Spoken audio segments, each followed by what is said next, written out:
Moja kati ya vitu vya msingi kwa sasa ni identification, utambuzi wa watu. Na watu hawa wakitambuliwa, wakapata vitambulisho au utambulisho, na utambulisho ni namba ile ya utambulisho, lakini baadaye ile kadi ambayo inakuwa ina chip ambayo imebeba utambulisho wako. Kwa hivi sasa hatua tuliyopo ni kwamba kitambulisho chetu kile kinabeba pia huduma nyingine, yani ile chip ina milango ya kuingizia na kutoa huduma nyingine.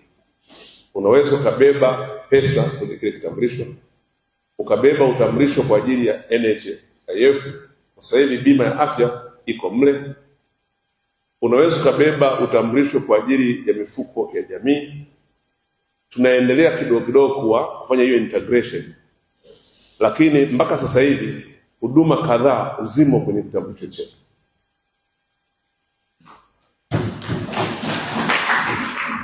Kwa hivyo kama tutaweza kuwapatia Watanzania wote vitambulisho, tutakuwa tumefanya transformation kubwa kwenye digital economy, kwa sababu sasa tunaweza tukafanya biashara, na hata wizi, kupotea kwa fedha ni kwa sababu pesa inatoka kwa mtu mmoja anayejulikana inaenda kwa mtu mwingine anayejulikana, kwa hiyo haiwezi kupotea.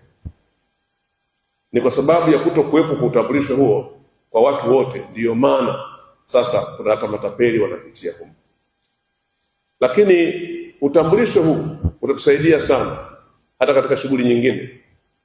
Unatoka hapa, unaweza kaenda benki, na kadi ile zinatofautiana. Ile kadi ni tofauti na kadi ya benki. Kadi ya benki ukiweka kwenye card reader hapa, inasoma kutoka pale kwenye card reader, kadi ya benki inaenda kwenye database somewhere, hata ukienda kwenye ATM, alafu inarudisha pale, alafu inakwambia wewe ndio fulani, alafu unafanya.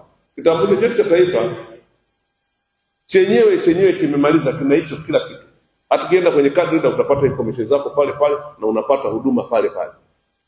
Kwa hiyo ukiwa na kilipio unalipia pale pale, sio mpaka ipeleke mahali alafu urudishe pale. Ndio tofauti wa vitambulisho kati ya vitambulisho vya kawaida na kile cha kwetu, kwa sababu kile cha kwetu cha kitambulisho cha NIDA kina hizo facility, kina accommodate utambuzi in itself, sio mpaka uende mahali na kurudi kwenye ile.